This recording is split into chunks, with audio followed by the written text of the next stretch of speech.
What is Cam Ward's superpower, and how does it set him apart in the NFL draft? Well, athletic writer Ted Nguyen recently wrote an article titled basically that. We're going to talk to Ted about what makes Cam Ward special. We're also going to ask him some questions about Shedeur Sanders, do a little compare and contrast with Shedeur Sanders' Pro Day coming up later this week. This is the Music City Audible. Let's get to it. Welcome everyone to another episode of the Music City Audible podcast presented by Broadway Sports Media in partnership with 440 Sports. I'm Justin Graver. With me, as always, Justin Melo. Justin, how's it going? We're getting closer and closer. I think we're, 23 days until the NFL draft. The time is kind of evaporating. It felt like we had so much time, but now you're talking about all the interview articles you need to get out. I'm talking about the videos I'm trying to get edited. I almost feel like I wish there was a little more time now. I absolutely wish there was more time. I don't know if I've ever felt like that, but I'm at a point where I'm going to be publishing 4 interviews a day with draft prospects in this class because I've just got so many, and there's so many on my I get 4 added every day to my calendar, and I don't know how I'm going to do them, but I'm going to find a way. I'm going to try. And today, you've heard enough about me complaining. We've got a really good guest on. We've got Ted on from The Athletic, as you said.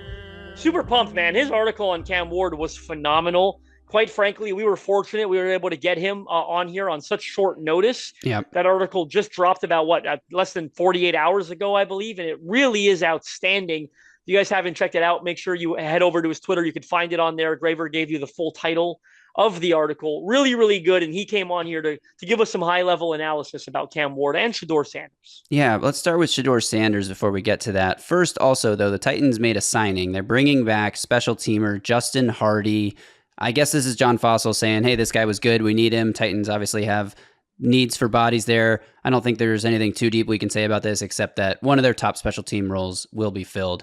And then, yes, Shedeur Sanders. So some interesting reporting coming out about the Colorado Pro Day, which is Friday, April the 4th, in that, the Titans obviously have a big decision to make. There's a lot of talk about how they're still going through the process and they're going to come to a decision soon. A lot of quotes from the owners' meetings that took place over the weekend and into Monday and Tuesday down there in Florida. And one of the reports that came out is that Brian Callahan and Chad Brinker will not be attending the Colorado Pro Day. They will be most of the Titans contingent will be back in Colorado, and Brian Callahan and Chad Brinker will join them for a private workout with Shedeur Sanders a few days later, I think early next week. But they're not going to the Pro Day. And this is notable to me for 2 reasons, Justin. Number one, they sent everyone to see Cam Ward. They met with Cam Ward at the Combine. They had him in for a 30-day visit. They had a workout lined up a few days after the Pro Day with him, but that didn't stop Callahan and Brinker and the entire team, it felt like, from going to see Cam Ward.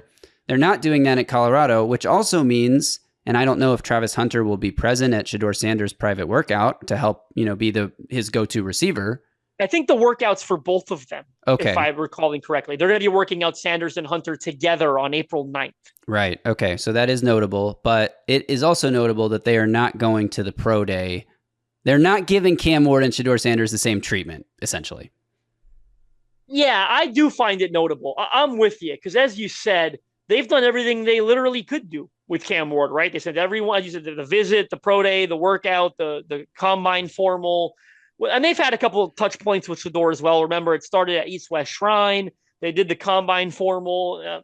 But I do find it strange, that Brinker and Callahan aren't going.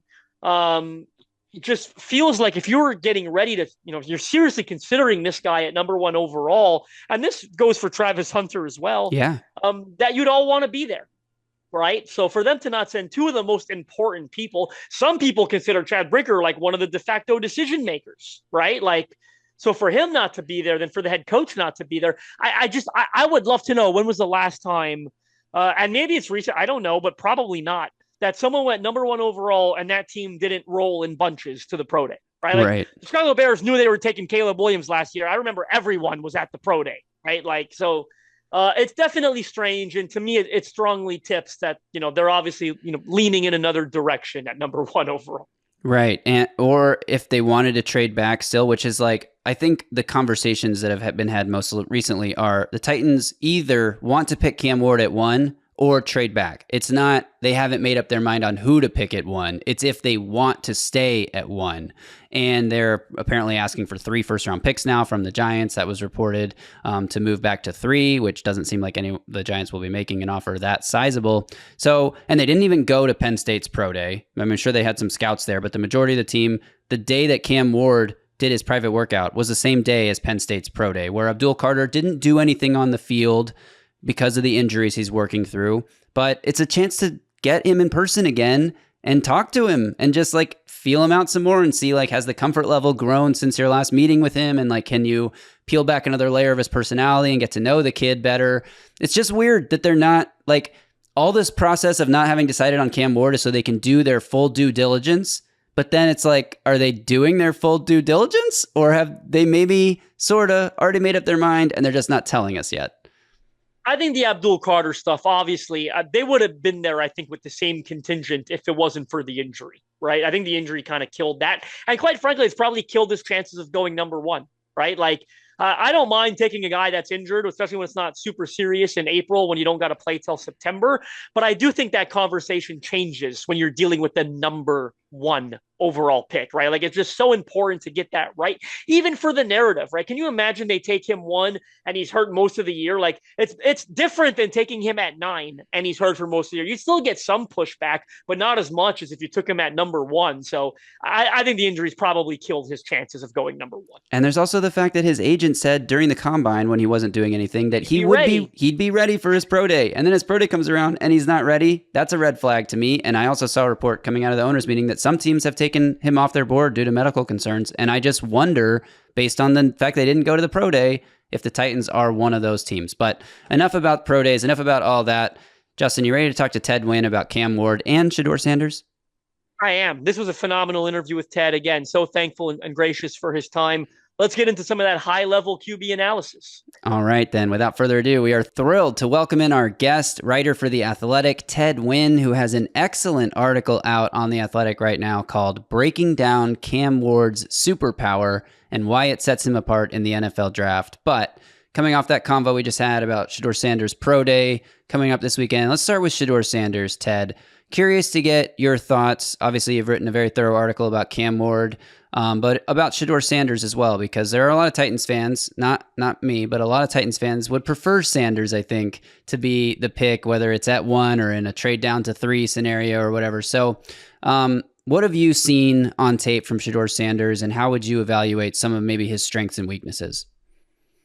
Yeah, I mean, to me, Sanders is a very good prospect with a well-rounded game, but he just doesn't have one elite trait that you want to look for when you're drafting a quarterback in the top first half of the first round, or even the first round. Even I've given him a second round grade, but that doesn't mean he won't get drafted in the first round. A lot of quarterbacks with second round grades end up in the first round just because of quarterback desperation. And in this draft in particular, and there's multiple teams that have given him second round grades too. So it's not just me.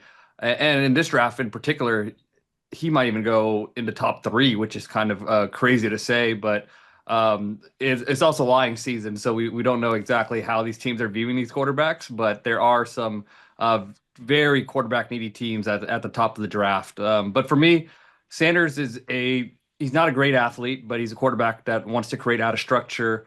But he also plays pretty well within structure. He throws to the middle of the field. He throws with anticipation. You could tell he understands defenses.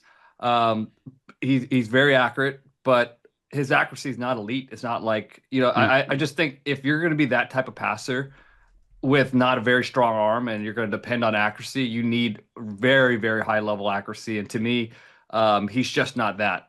His numbers look inflated because he throws a lot of short passes. He ranked 112th in air yards per throw among passers with at least 150 attempts. He was 9th in the country in percentage of throws at or behind the line of scrimmage, 35%. And 52.3% of his passing yards came from after the catch. They threw a lot of screens. Sometimes I thought he kind of rushed his process and got to his check down really quickly. But he had 3 draft-eligible receivers that are probably going to play in NFL teams, including Travis Hunter, who was a monster after the catch and catching contested balls downfield. Yeah, Ted, one thing that you said there that stuck out to me, well, two things really. It's interesting that you mentioned that his accuracy is not elite because it feels like for the people who really like him in this space, that's the one pushback they tend to give. But I do appreciate that you talked about the stuff at the line of scrimmage because you keep hearing about how he's potentially one of the most accurate college quarterbacks of all time, at least from a completion percentage standpoint. But I don't know that I've seen another offense that peppered the line of scrimmage with targets more than Colorado did this past season. Yeah, he had a offensive corner that coached in the NFL, obviously, and I think a lot of people are, just see that and assume that he's playing in a very pro style type of offense. But they threw a ton of RPOs, which is why he was throwing at the line of scrimmage so much. They were throwing a ton of screens, just trying to get their big time players like Travis Hunter in space. And he, like I mentioned, he also got to his check down really quickly after, and maybe he didn't trust his offensive line at Yeah. times, but there was just too many times where I thought he was going to his progression too quickly, turning down routes downfield, and just getting to his check down, just to avoid a sack. But also, sack avoidance is not a great stat for him either. There was times where he would try to hold on to the ball too long. So I just felt like there wasn't a great in between. It was like he was going to his check down too quickly, or he was trying to create and holding the ball too long and creating pressure for himself. The Colorado offensive line was bad. I would say below average, but I thought he made a lot of the problems himself with the way he held on to the ball at times. Yeah, and maybe overestimating his own athleticism against the competition that when he was at Jackson State, he could get away with from some of those rushers that he maybe couldn't playing in the Big 12. Let's talk more about Cam Ward because I think most Titans fans have come to accept or be very excited about one way or the other that it likely will be Cam Ward. We still don't know for sure, but we're getting a lot of indications that that's the way the Titans are leaning right now. How would you compare some of Sanders' weaknesses to Cam Ward? Does Cam Ward have some of those same concerns, or are his concerns maybe a little different and more palatable for a top 3 or the first overall pick? Yeah, I mean, I think people are saying this is a weak quarterback class, and it is overall, but I think Cam Ward would get a top 10 grade, top 15 grade in a lot of drafts. And to me, watching him, and the more I watch him, the more I liked his game. I just think and the special power that I wrote about was just an awareness of everything going on in the field. And I'm not comparing him to Patrick Mahomes because Patrick Mahomes has a different level type of arm talent than him. And Mahomes has gotten better at reading defenses every year he's been in the NFL. So I'm not comparing Ward to Mahomes, but they have like this special awareness. Like Mahomes, he'll be able to find routes that shouldn't be open against certain defenses, but he just sees the space. And him and Travis Kelce have kind of a sixth sense for throwing it. And then when he scrambles, he just finds that little sliver and he's able to just find a way to get the first down. And Cam Ward's the same way. Like he's not an elite athlete, but he kind of has this Mahomes thing when he's running. Like he's not in a rush. He just knows where to go, find a space, knows how to wiggle away from a defender. And the same thing when he's in a pocket and throwing. He's able to just sense the space there. He doesn't get enough credit for his work within the pocket. So I just think that type of sense is very hard to teach. And obviously he needs to get better with the turnovers and just kind of trying to make plays at times. But I think every playmaker quarterback kind of has that in them, and you just kind of hope that you see more of the good and the bad kind of gets his way out of there as he starts to get more experience. Right. Yeah, Ted, I want to kind of get into the skill that will translate the most because you touched on it a little there, but the article you wrote, if you guys haven't, checked it out, please go do. You can find it on Ted's Twitter. It's phenomenal.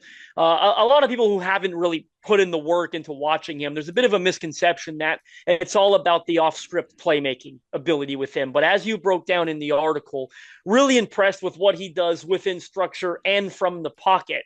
So does that kind of ease your mind maybe in terms of his transition or his acclimation to the next level, that skill will directly translate and that he could have some immediate success? Yeah, I think anytime you are watching a player that makes a lot of big plays outside of structure, You want to see that he doesn't rely all on that, and you want to see enough evidence that he can be a in-structure quarterback. You want to see enough evidence that he knows how to read defenses, go through his progression, and that might not be the biggest part of his game, but you want to see just the makings of a quarterback that can do it in NFL, because you can't live on these out of structure plays in NFL. And I think when you watch Cam Ward, there's certainly an understanding of defenses. He's played a long time in college. He has a lot of experience, and you could see that come through in the way he reads defenses. And in that article, I talked about how he goes through four verts, and you can see him hitting the special seam, the seam. He goes to the outside receiver. He finds an alert. Like, you could see him going through each progression or each option on a different type of concept. And you don't do that unless you understand the concept and you don't understand how defenses are trying to counter you. So I think that's very encouraging for Cam Ward. And when you add that with the obviously spectacular plays out of structure, I think you have a makings of a very good quarterback. Yeah, I think you're really spot on there in terms of seeing the same thing that I've seen, which is that the out of structure stuff raises his ceiling. The in the pocket structure stuff raises his floor. Like, even if the out of structure turnovers that he has been prone to at times, and just like maybe he doesn't have elite athleticism to really, like he's not Lamar Jackson, obviously, in the terms of being able to make defenders miss, that if that part doesn't translate as well as he was able to do it in college, at least there is what he's been doing in the pocket, which I would say raises his ceiling. So to me, the reason I'm so all in on the Titans taking Cam Ward at 1 is not just the high ceiling, but the combination of high ceiling, high floor. Whereas if you compare him to Shedeur Sanders, I think Shedeur Sanders has a decently high floor because of his accuracy and his ability to operate an offense, and his upbringing, Deion Sanders being his dad, like he's been around the game his entire life. So I think that adds an element of stability to the floor. But for me, it's all about that combination that, like, Cam Ward, I think at his worst is going to be an NFL starting level player, even if he's not a top 15, top 10 quarterback. But at his best, he could be a game changer, a Josh Allen, Patrick Mahomes level quarterback that is up there in the best in the conference and routinely taking a team that maybe doesn't have as much talent further in the playoffs than it should. Does that align with some of the stuff that you've seen? Yeah, for sure. I think he has, he's a high ceiling player, and again, he shows that he does all the boring things that you want to see that sets that floor too. And for a coach like Brian Callahan, who's coached Joe Burrow, and Joe Burrow is a guy who likes to be in a shotgun, and they created that structure for him to be who he is. So I think, for Callahan, when he sees a quarterback like Cam Ward, I'd imagine he sees some similar things to Burrow. Obviously, different types of players, but I think the way they make plays and the way that the Bengals were able to create an offense that fit what he wants to do. I'd imagine Callahan, has plenty of ideas how to best use Cam Ward. I want to ask you one more question, Ted. Really appreciate your time here. I want to ask you about a specific play. It was the first play of the Georgia Tech game where he hits Elijah Arroyo up the seam for a 74-yard touchdown. And I bring this play up because it's one that really jumped out to me when I was going through his film. I went to go rewatch the Georgia Tech game after I'd seen it once before, really take a closer look at it, because in my estimation, it was maybe his worst game. It was like the only game he wasn't able to pull off the fourth quarter heroic comeback with a chance with the ball. Syracuse, notwithstanding, didn't get the ball back with over 4 minutes left. And I just found in that game, even if it was maybe his worst game, there were still a number of high-level plays. And that one to Arroyo sticks out because it is throwing with the most anticipation I feel like I've seen any play from any quarterback in this draft class exhibit. Just the read on, because he's got a receiver running the in-breaker, and he's got Arroyo breaking up the seam, and there's a sort of a defensive bust in the coverage. But before you can even tell that bust is happening, Cam Ward's throwing the ball, and Arroyo's like 4 yards down the field with his back to him. The receiver hasn't even fully cleared, crossing him. That ability to anticipate, to me, separates him from like your average college quarterback, even as a prospect. And for a guy like Cam Ward, who played in a wing T offense in high school and then an air raid offense his first, 4 years of college, to be able to have that ability to throw with anticipation and continue to show that he's getting better. Like, that play just blew me away. And I'm wondering if you can talk about it a little bit. And also because there's some people who will respond by saying, actually, he was targeting the receiver and it was just an inaccurate throw and he got lucky on that play. Yeah. That play was another, to me, my theory on it is it was another version of four verts where they were just changing where receivers were. So the spacing got a little messed up because the seam's supposed to go first and then the crosser goes underneath him. But the crosser ended up going first, and Arroyo, who was running the seam, had to slow down to let the crosser through. And then, to me, I think, and this is where you really see an understanding of defenses, an understanding of the concept, because to me, Ward saw the safety nailed down on the crosser. And when he saw the safety nailed down on the crosser, and it's not like he sprinted towards him, he just took a couple steps towards him, but he knew that was enough to leave the seam wide open because the corner was going to be occupied by the receiver running a go route. And then when he saw that, he knew the space was going to be open, so he just threw the ball into the vacated space.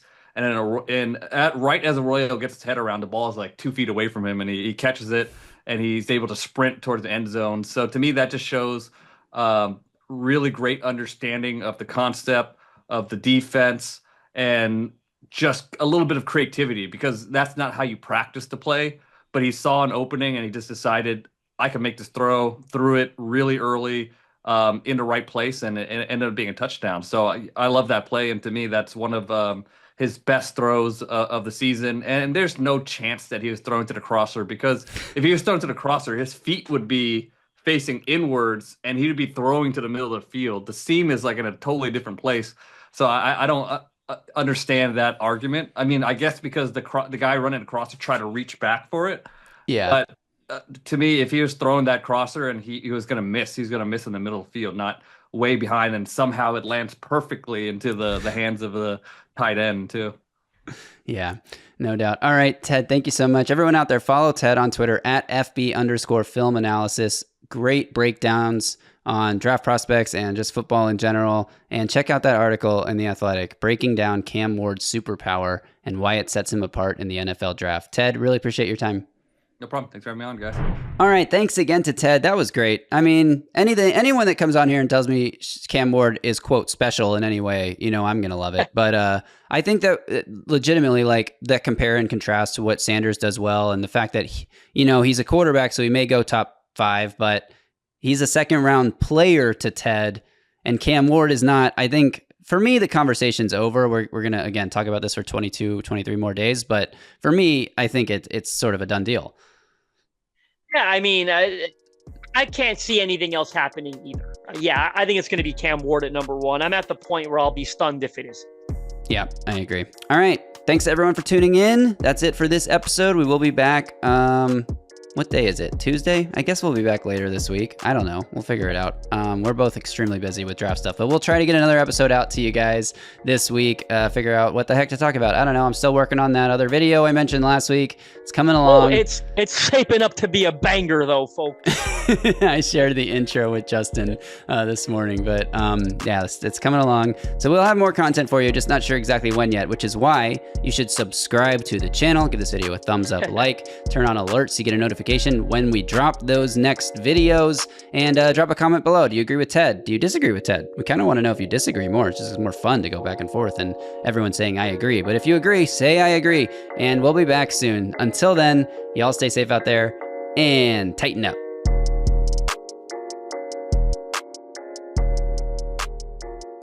A Broadway sports media production.